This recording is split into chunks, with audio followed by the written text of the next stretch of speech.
What should I play today?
Golden Light is insanity personified. The best way I could describe playing this game is a nightmare that is not only fascinating but horrifying. It's also the most stressful game I've ever played, and also the most creative and beautiful in its own way. Golden Light is a meaty first-person shooter roguelike created by the Steam game developer Mr. Pink. It is also a dark comedy horror game with elements of prop hunt. For those unfamiliar with what prop hunt is, it is a game mode in shooter games where players are divided into two sides, either to be disguised as a game model dubbed props, with the goal of blending in with the environment, to hide from the other group of players whose job it is to find these out-of-place pieces of the environment and eliminate the hiding players. At the beginning of the game, you watch your girlfriend get taken by the Gut, a living world of sentient meat. You follow her down with the task of bringing her back. Where this game truly shines, in my opinion, is in its absolutely brilliant atmosphere.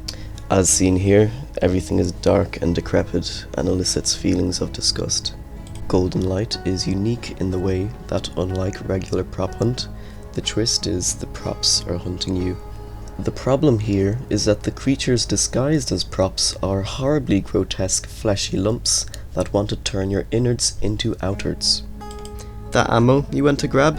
Yeah, it's a piece of sentient meat waiting for you to get close. And that gun lying ever so enticingly out in the open is just a creature waiting to attack you.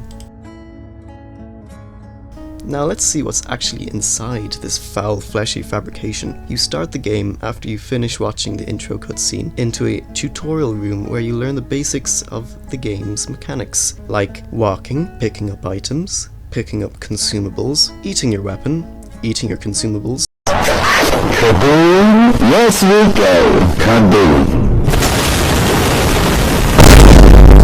standard life skills. And don't get too attached to the weapons you find, because everything is reset on death. The weapon that you just picked up will only serve you until you inevitably die.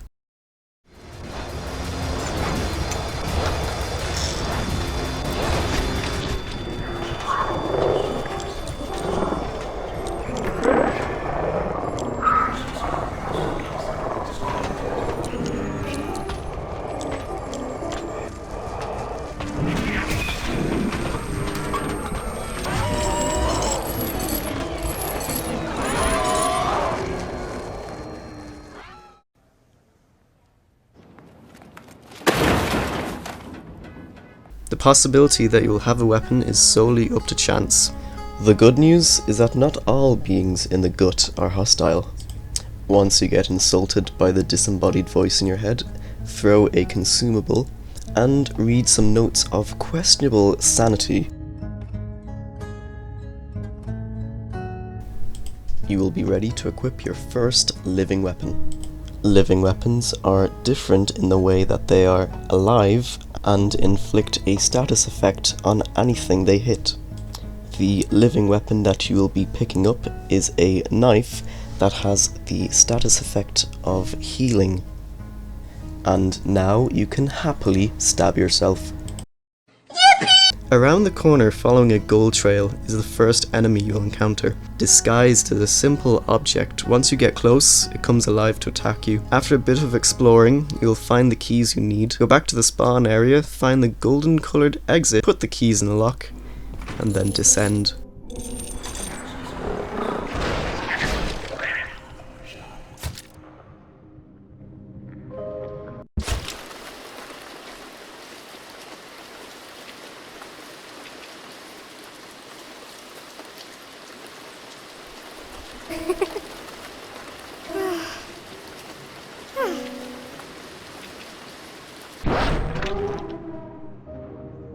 Between each level after you enter the elevator, you get these brief interludes of your memories with Xi. They start out innocent and happy, endearing moments to look back on and be comforted by. After a while they gradually get darker, giving the player a front row seat of the depressing set of events he will suffer through for the rest of the playthrough. His depression slowly spreads like a gangrenous tumour, escaping the confines of his mind and infecting the one closest to him. The cost of his depression induced coldness led to the slow dismantling of his relationship with Xi. We of course see all of this through his eyes, with the perspective of Xi having quite a different narrative. Seeing the main character become only more standoffish, reclusive and isolated because of his own emotions takes a toll on her mental health, coming to the conclusion that he is a lost cause, with there being only one option left.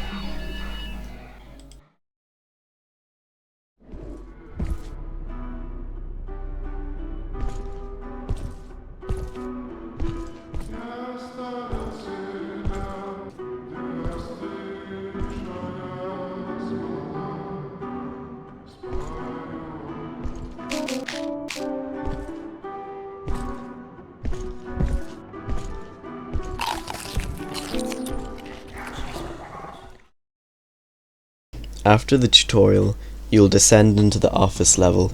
This is the first area of the game. Its environment is extremely similar to that of the tutorials, with the computers, wallpaper and design being the same. The enemies are quite easy on this level, but you can still die quite easily if you're not careful. There's not much to this level other than the place where you gather your bearings and become familiar with some of the base enemies and inhabitants of this world. After some time, you will run into a creature that you'll need to kill to progress, being the only thing that stands between you and the exit elevator. Each level has a unique entity that you can either kill or avoid in its final level, with the office having Kare, a mess of interlocked arms floating about. It will attack you on sight, and if you manage to kill it, it drops itself as a weapon. The description being, our arms hugged each other. It has high damage, low health, and also drops 2 keys when killed, so you can open the elevator. And that's more or less it for this level. The next level you will find yourself in after you move on from the office is the meat factory, an industrial environment with turquoise tiles, neon yellow lights, and factory workers that have become one with machines they worked for so long with. 而是抬起右腿，用力等电动行动。 These new entities will be friendly to the player initially, unless you take the item out of their hand, which will make them hostile. The factory can be very confusing, and you will most likely get lost while exploring. It is a good deal more deadly than the office in terms of more enemies and more damage done to you. This will be a common theme as we go further. During your time playing, you will most likely encounter number 217, with your first encounter occurring within the factory level. It is a bar with live music, a bartender, and complete with meat booths and neon signs. This is definitely one of my favourite levels, when you walk up to the band, you get to hear them playing their music.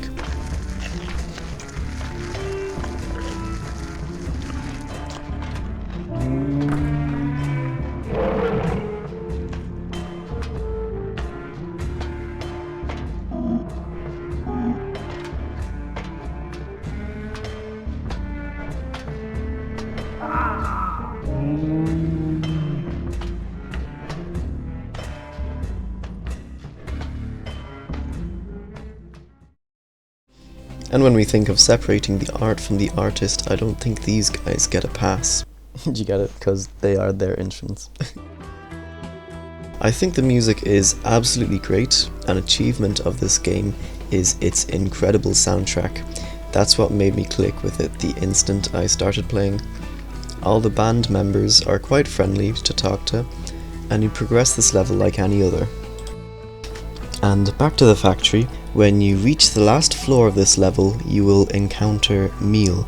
Meal takes the form of a gigantic wall mimic disguised as a building until you get close or attack it, provoking it to reveal its true form, being a mangle of clicking metal gears and sprockets, moving its metal claw-like legs. If you get close to it while exploring, you'll be able to hear excerpts of radio broadcasts that shift in pitch and are generally unsettling. Back to life, seek human victims unless their bodies are first disposed of by cremation. Our news cameras of law enforcement agencies and the military are being monitored closely by scientists and all the radiation detection sections. This hour, report the level being monitored. Once you kill Meal, it will drop keys to unlock the elevator with, and also its legs that can be used as a melee weapon. It is considered a saw type of weapon. And be on your way to the next level. Did I ever tell you what the definition of insanity is? Insanity is doing the exact same fucking thing over and over again, expecting shit to change. That is crazy. But the first time somebody told me that, I don't know, I thought they were bullshitting me, so boom, I shot him. The thing is, okay, he was right. And then I started seeing it everywhere I looked, all these fucking pricks, everywhere I looked, doing the exact same fucking thing, over and over and over and over and over again, thinking, this time is going to be different. No, please. This time is going to be different. And next on the list is Meat Cages. I don't particularly like this level, so I'll just skim through it for now.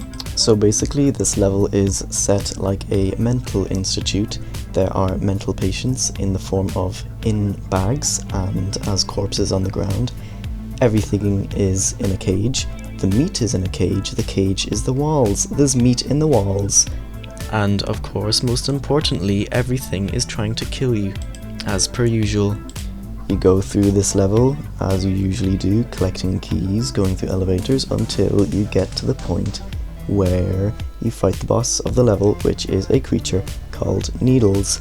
And like its name, it is needles in the ceiling, trying to pierce your flesh, because it loves to do that. You shoot it and you kill it, and then you get your keys. And also it drops a weapon called, I think, Needles Crutch, which is a high damage weapon that shoots little spear looking things, and it only has 4 ammo. And yeah, you leave the level, thank God.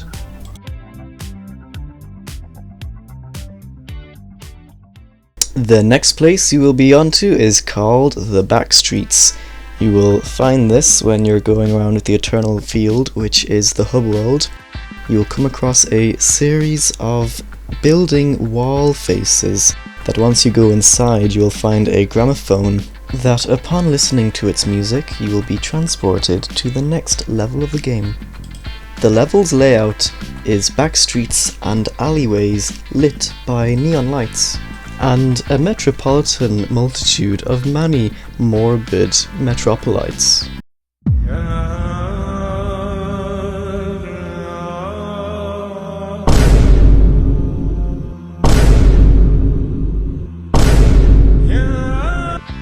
We see some new creatures like Mr. Window.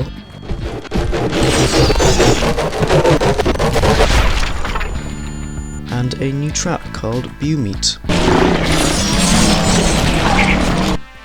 The atmosphere is quite good, with it being aesthetically lit by neon lights, a purple glow lingering around the level, as well as the cobbled ground and brick walls that are all around. It makes you feel like you're in the forgotten underbelly of a once bustling city. Due to the tight corridors, it can be quite a pain having to deal with some of the enemies, as they are everywhere, and you have to avoid them to a very precise degree if you want to make it to the elevator. Other than this, it's a fun level. After you've made your due gallivanting around the level and wasting time, you will come across the last level of the last floor of this level, that's right.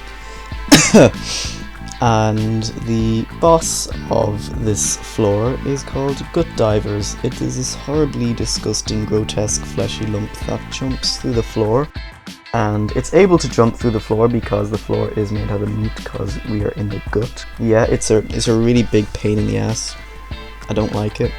I actually haven't killed it because I'm not that good, but we don't talk about that. But yeah, that's Backstreet's done. Pretty cool. And last event that you will see on this level is a cinema theatre, that you'll be able to watch a little film, a little audio film and visual, and most importantly you'll be able to listen to the delightfully distorted Japanese audio that goes along with the film. And I know I probably skipped out of loads of things in the Backstreets, but I want to get this video done and I want to do a few of the levels.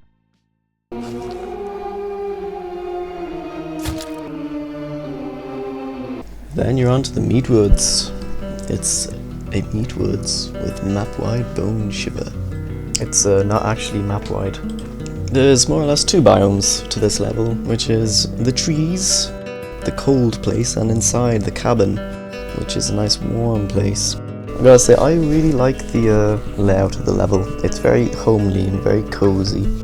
Inside there's a fireplace and it has cabin walls, because it's a cabin, with mounted deer heads, and outside there is snow, I think it's snow, and trees that stick their arms out to catch you. There is a new weapon introduced in this level, which is the blunderbuss, which I think one-shots most enemies, and new enemies as well, being a alive, living tree, and a deer that jumps out from the wall to kill you. The tree is called Treater, and here's a bit of info on him.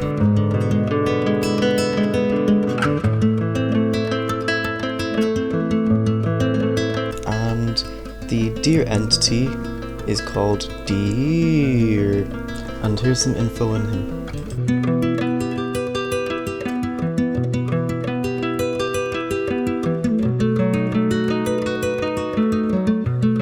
Around the level there will be bonfires, which you will have to light to keep warm, to keep away the bone shiver that will eventually make it into your bones, and they'll start shivering. It is the first level that introduces a mechanic like this. At every floor of the Meatwoods, once you exit the elevator, there will always be a torch on the ground that you can pick up. It is a reskin of the pipe weapon, and it will apply always a fire effect. You can use this to smash the bonfires, which will light them, to keep away the bone shiver. Turns out the bonfires are actually called bonefires, and they'll trade you with gold for torch or to get rid of your bone shiver. Out of all the levels in the gut, if I was to pick one where I would live, I think I'd sleep in the cabin. It seems nice. Only if we ignore all the rude, rambunctious, rowdy rascals roaming and rambling, of course. You know, enough with the meat. Have some puppies.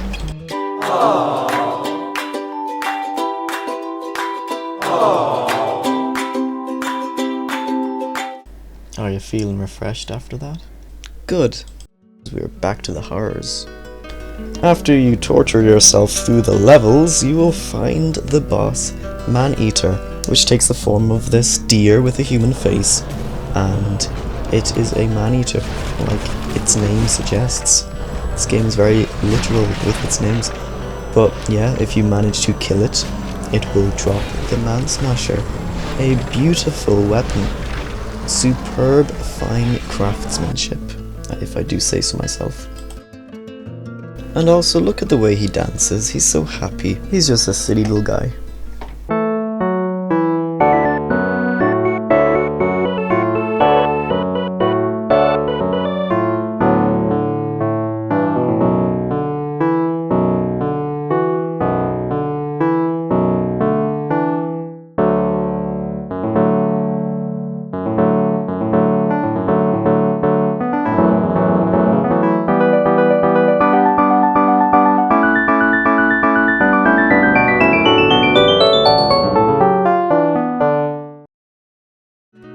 Also, fun fact, after enough damage has been done, man-eaters will dislocate their necks to attack the player more aggressively using their newfound reach.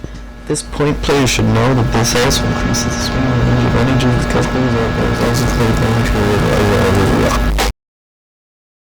I think that's all there is to be said. Nothing else I can think of. Next we're on to the Reds, which is cool, kinda. The Reds is a art gallery and exhibition style environment. This environment is quite clean with pristine red curtains and marble floors adorning the hallways. Around the level you'll find nice paintings with a meaty theme. And here you have some of the classics like Amon Amita and A Meaty Night.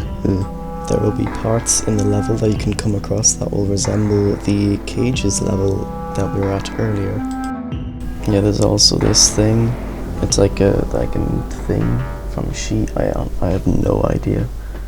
I don't know. Just look at it. It's disgusting. The enemies and entities that you can find here are the usual culprits, the mimics and meters, and all the rest. But there is one new enemy added, and that is the creature Bugbutt. These little guys just spread fire all over the place and they're very agitated and they cry. What a unique and beautiful creature. And included in your holiday to the Gut, you'll be able to explore the floors with our sightseeing package and experience our wildlife. Very nice fauna and flora that inhabit the place. Look at that thing, look at them go. Look how cute they are, just minding their own business. Oh, there's a doorway with a few things and a guy. You know, I'm loving this place. Look at a little guy on the wall and a painting. You know, this holiday is really coming together. Also, look at this dopey looking fella. He's just a silly little guy. Look at his eyes, they're so stupid. Before we continue, just a quick interruption for the Eyeball House. This, a beautiful one-bed apartment, can be yours. It includes one bed, the state-of-the-art eyeball roof, and the bed laughs at you as well, as a compliment.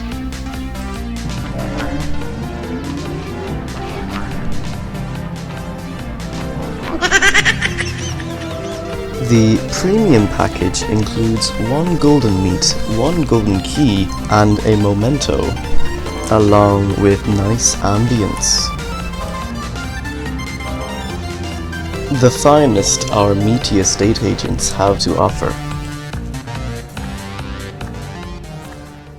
In the final level of the Reds, you'll be confronted by the entity known as Castle. It is an enormous, lumbering abomination that looks to be made from pieces of other beings. Its appearance is regal, and adorning its head is a crown. The message from the Gut tells you that he was one of the first big things born from the fire of their god, and also that one must schmeat before he meet. Castle has a massive amount of health, not easily taken down in a few hits. Once he sees you, he will stalk you until you run out of stamina, all the while attacking you with the Crowd Hand Sword, an equally powerful weapon with a huge area of attack. Its appearance is a sword made out of body parts. If you kill him, which I couldn't manage to do, he drops 2 keys, the Crowd Hand Sword, and 20 to 30 pieces of gold. One last thing I forgot to mention is the loading screen for the final level in the Reds. Here the main character seemingly is getting a lobotomy to forget his now painful memories of she that he'd rather erase. After finding all the keys of the level, you will then be able to unlock the elevator, which contains the torso part of She's body. After you pick it up and enter the elevator, you will be back to the Eternal Field, where you can place it on the metal rack, and this concludes our time in the Reds. Only one slight problem: I don't have one last part, which is the heart that is located in the cages level. I completely forgot about it, so I'll have to go back and retrieve it.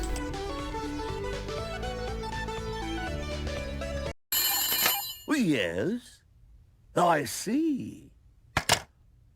Good news, everyone! The heart has been acquired, and it is added to the collection. And now, we are on to the next section of the game. One last noteworthy thing that I think is worth mentioning is the castle concept art designs. They were commissioned by the Golden Light dev from an artist called Aleska Sherbakov, and it's interesting to see the two before designs, before Castle was 3D modelled.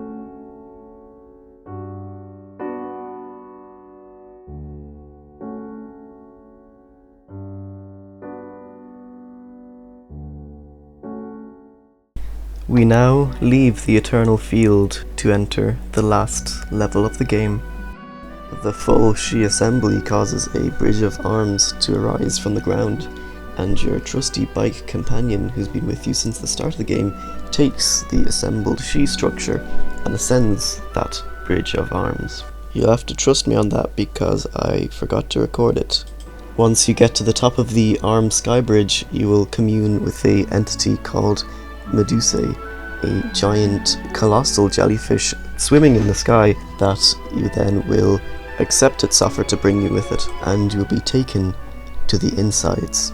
The insides is a fleshy labyrinth of different organic structures. It is the gut's real form and most natural form that it takes, without the illusions of reality it constructed for the earlier levels. It is the most disgusting level with strange growths all around the environment. Humanoid protrusions stick out from the ground, and different twisted pieces of meat hang bones from the viscera, lit by bioluminescent growths. In here, a new creature, the Fish, is introduced, which jumps out at you and it is relatively easy to kill. I found this level confusing with its darkly lit meat corridors and strange, almost incomprehensible pathways. Once you've completed the first few floors, you will arrive at the very last floor of the game.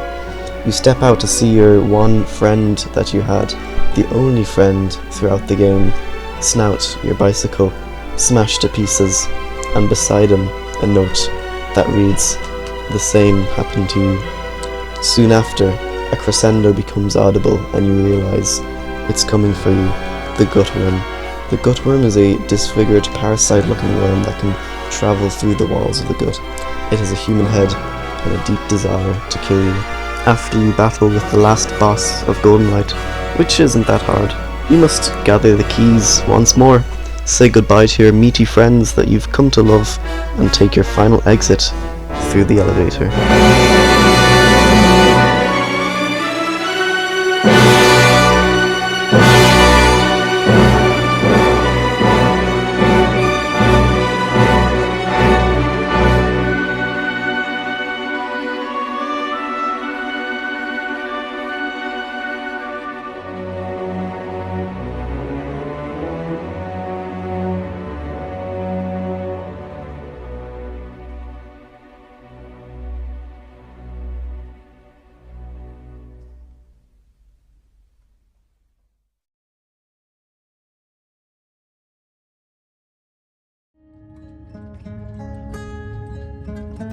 So yeah, that was Golden Light.